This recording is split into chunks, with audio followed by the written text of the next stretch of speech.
शांति और शंकर का पानी पूरी का व्यापार था। उनका व्यापार बहुत अच्छे से चल रहा था। फिर एक दिन उस गांव के जमींदार वर्मा के यहाँ से दो आदमी शंकर के पास आए। हमारे वर्मा साहब आपसे मिलना चाहते हैं, आपको तुरंत बुलाया है। जी अच्छा, हम चलते हैं। फिर वे दोनों उन आदमियों के साथ वर्मा के घर चले गए। वो एक बड़ा सा बंगला था। इतने में वर्मा उनके सामने आया और बोला, अच्छा तो आप आ गए, आप मेरे साथ अंदर चलिए। वर्मा ने अंदर वाले कमरे में टीवी ऑन किया, जिसमें एक बड़ा सा पानी पूरी था जो लोग खा रहे थे। आपने देख लिया ना, इसे बाहुबली पानी पूरी कहते हैं। जब से मेरी बेटी ने इसे देखा है, इसे खाने की जिद लगाए बैठी है। उसने खाना पीना तक छोड़ दिया है। आप कैसे करोगे, क्या करोगे मैं नहीं जानता, पर मैं तुम्हें 2 दिन का समय देता हूँ। तुम्हें बाहुबली पानी पूरी बना कर लाना होगा। अगर आपने ये कर दिया तो आपको बड़ा इनाम दिया जाएगा, और अगर ना कर पाए तो आपको ये गाँव छोड़कर जाना होगा। यूं जब जमींदार ने कहा, पति पत्नी गहरी सोच में पड़ गए। ठीक है साहब, हम जरूर बनाने की कोशिश करेंगे। यूं शंकर ने बात दी और वे दोनों वहाँ से चले गए। बेटा, मैंने तुम्हारे लिए बाहुबली पानी पूरी का ऑर्डर दे दिया है। बहुत जल्द तुम उसे खा पाओगी। अब तुम्हें रूठने की कोई जरूरत नहीं। मेरे प्यारे पापा। बेटी खुश होकर अपने पिता के गले लग गई। और इधर शंकर के घर में चिंता का माहौल था। सुनिए जी, समझ में नहीं आता हम क्या करें। भला इतनी बड़ी पानी पूरी हम कैसे बनाएंगे? मेरी भी समझ में कुछ नहीं आ रहा। उनकी बेटी ने ऐसी कैसी जिद पकड़ ली। सुनिए, इतना दुखी होने की कोई जरूरत नहीं। मेरे पास एक बहुत अच्छा उपाय है। हम जब माणिकपुर में थे तो याद है ना क्या किया करते थे? दीवार पर गोबर के उपले बनाते थे ना? हाँ याद है ना? वैसे ही आटे का बड़ा सा गोला बनाकर उपले की तरह फैला देंगे और वो ना टूटे इसके लिए चारों ओर से बांध बना देंगे। जब वो 2 दिन में सूख जाएगा तब हम क्या करेंगे? इतने बड़े सूखे हुई पूरी को हम तेल में कैसे तलेंगे? आप जितना मुश्किल समझ रहे हो उतना भी मुश्किल नहीं होगा जी। चलो हम जल्दी से काम पे लग जाते हैं। फिर वे बहुत सारा आटा लेकर आए, फर्श को अच्छे से साफ किया और उसी पर गूंथने के लिए आटा डाल दिया। उस बड़ी सी लोई को वे दोनों बाहर लेकर गए और लकड़ियों से बने हुए एक बड़े से चक्री पर उस आटे को रखकर उसे फैला दिया। और ये बनाते बनाते शांति का पति शंकर अंदर ही रह गया। मेरे हाथ से तुमने ये पूरी तो बनवा ली, अब मैं यहाँ फंसा हूँ, बाहर कैसे निकलूं? अरे आप इतनी चिंता क्यों करते हैं? मैं एक और से इस पूरी को काट लूंगी। मैं उस आटे को फिर से चिपका दूंगी।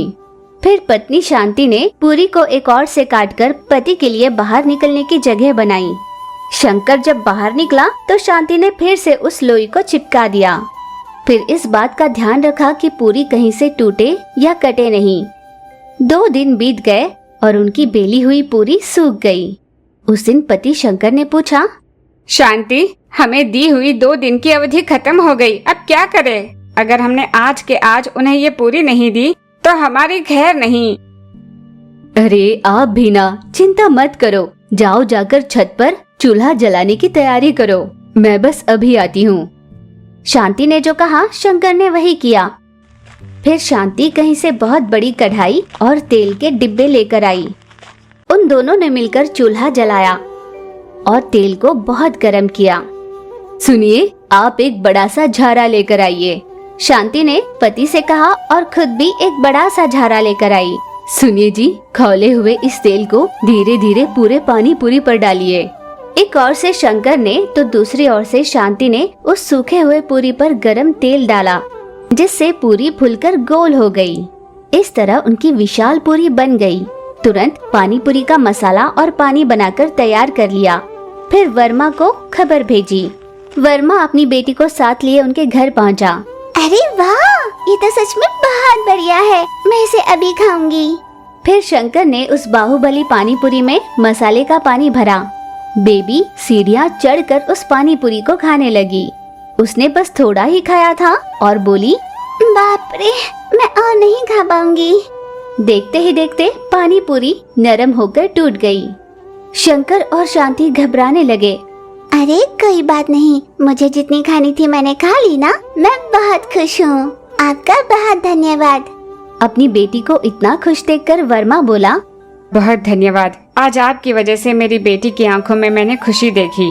वर्मा ने उन्हें इनाम दिया। करुणापुर नाम के गांव में बहुत सारे लोग रहा करते थे। उस गांव की एक बहुत बड़ी समस्या थी।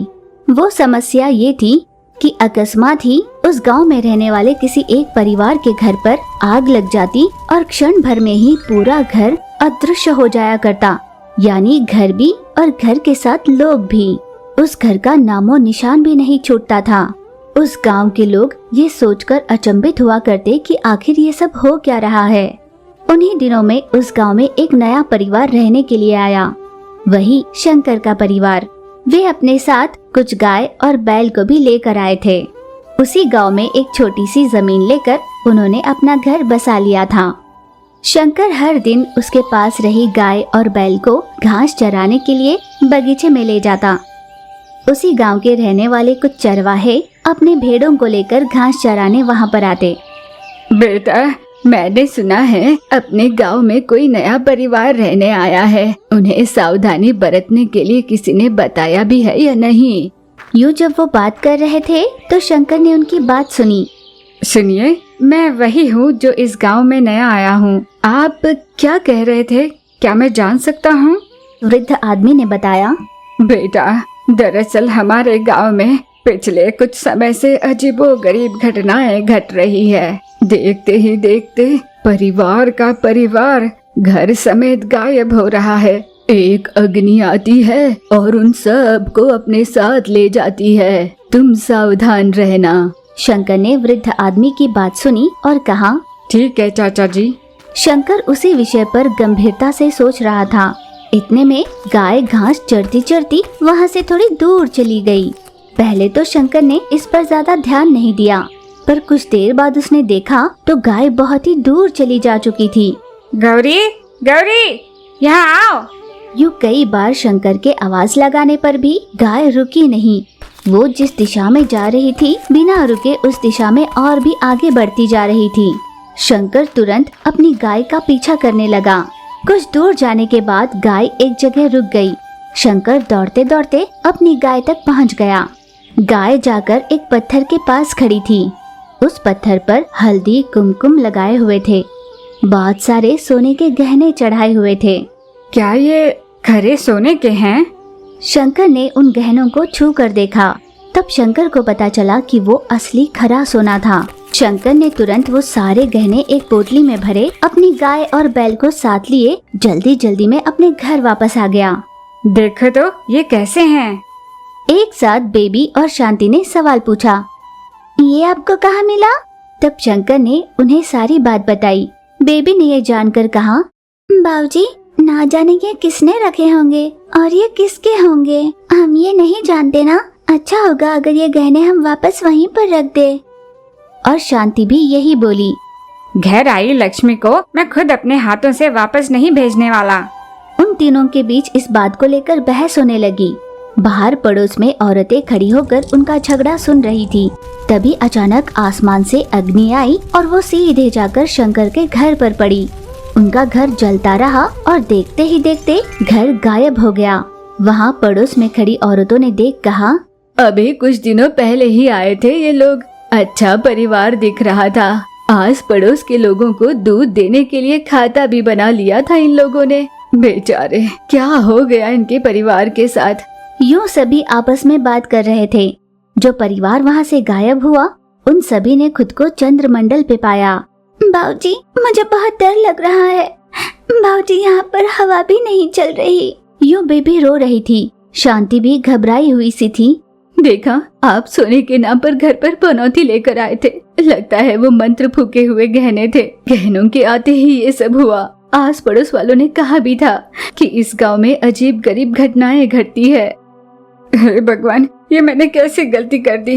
मैं ये गहने लेकर ना आता तो अच्छा था। अब मैं इन्हें वापस कैसे रखूं?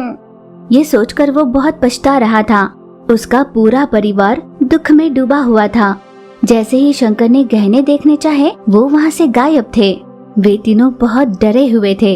पूरी रात उन तीनों ने डर कर ही गुजारी, पर वहाँ पर दिन और रात का पता ही नहीं चल रहा था। हर समय हर तरफ अंधेरा ही छाया हुआ था। उन्हें वहीं रहना पड़ा।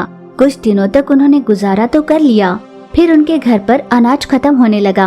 गाय और बैल के लिए भी चारा नहीं था। उनका दूध पीकर भी गुजारा करने जैसा नहीं था। गाय और बैल जोर जोर से रंभाने लगे थे। बाबूजी, आप लालच के चलते सोना घर पर लेकर आए। हम यहाँ पर लगभग 1 महीने से हैं। हमारे आसपास कोई नहीं रहता। लगता है हम यहीं मर जाएंगे बाबूजी। सुनिए, हम जरूर यहीं पर मर जाएंगे। कितने सपने लेकर हम अपना गांव छोड़कर इस गांव में आए थे। देखिए कितना बड़ा अनर्थ हो गया। हाँ शांति, तुम सही कह रही हो। मैंने बहुत बड़ी गलती कर दी। लगता है भगवान ही ये सजा दे रहे हैं। अब उनसे प्रार्थना करने के अलावा मेरे पास और कोई चारा नहीं। शांति, जाओ अंदर से हल्दी लेकर आओ। गौ माता को हल्दी लगाकर मैं उनकी पूजा करूँगा। शांति तुरंत अंदर से हल्दी लेकर आई। वे तीनों गौ माता के सामने खड़े हो गए। हे माता, मुझसे अनजाने में बहुत बड़ा गुनाह हो गया। मैं इस बात से अनजान था कि वो गहने माता पर चढ़ी हुई थी। आप चाहो तो मुझे सजा दे दो। मेरी पत्नी और बेटी को वापस धरती पर भेज दो। शंकर ने हल्दी का लेप लगाकर गाय की पूजा की। उसकी पत्नी और बेटी ने भी हाथ जोड़कर उनसे प्रार्थना की। उन दोनों ने जैसे ही शंकर के परिवार को देखा, घबराए हुए से वे दोनों दौड़कर उनके पास गए।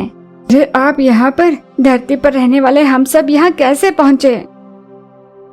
आप दोनों यहाँ कैसे पहुँचे? क्या जंगल में रहे पत्थर पर लगे गहनों को आपने चुराया? जंगल में इतना सारा सोना देखकर मैं घर ले गया, और जैसे ही घर ले गया अगले पल ही मैं यहाँ आ गया। अपनी बात बताकर वे दोनों रोने लगे।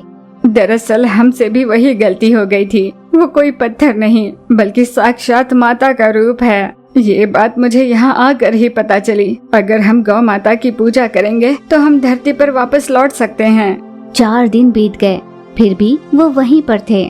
बाबूजी, आज मेरे सपने में माताजी आए थे। उन्होंने कहा कि आज ही वो हमें धरती पर भेज देंगी। ऐसा बेबी ने कहा ही था कि अगले ही पल वे सभी धरती पर पहुंच गए, और वो भी जंगल के उसी पत्थर के पास। तब उस पत्थर से अचानक आवाज आने लगी। मूर्ख मनुष्यों, इस पत्थर पर लगे हल्दी और कुमकुम को तो तुमने देख लिया, गहनों को भी देखा, पर ये नहीं देख पाए कि यहाँ पर कौन है। इसीलिए अपने स्वार्थ की सोचने वाले हर परिवार को मैंने अलग अलग ग्रहों पर भेज दिया। चंद्रमा से लेकर प्लूटो तक जितने भी ग्रह और उपग्रह हैं, उन सभी पर मैंने एक एक परिवार को छोड़ा। उनमें से कईयों की मृत्यु भी हो गई, पर तुम सभी ने भगवान की प्रार्थना की। तुम्हें अपनी गलती का एहसास भी था, इसलिए मैं तुम्हें वापस धरती पर ले आई। माताजी, हमसे बहुत बड़ी गलती हो गई। हम अभी इसी क्षण आपका यहाँ पर मंदिर बनवाकर आपकी पूजाएं करेंगे। यूँ सभी ने मन्नत मांग ली। फिर वे सभी वहाँ से अपने गांव चले गए। उस परिवार को वापस वहाँ पर देखकर गांव वाले चौंक गए। आखिरकार उनके साथ क्या हुआ था, ये गांव में सभी को पता चला। फिर सभी गांव वालों ने चंदा इकट्ठा की और माताजी के लिए एक भव्य मंदिर बनाया। उस दिन से उस गांव का हर परिवार उस मंदिर में पूजाएं करवाने लगा, जिस वजह से वो गांव जिस समस्या से जूझ रहा था वो हमेशा के लिए मिट गया, जिससे उस गांव में रहने वाला हर परिवार बिना किसी बाधाओं के खुशी से रहने लगा।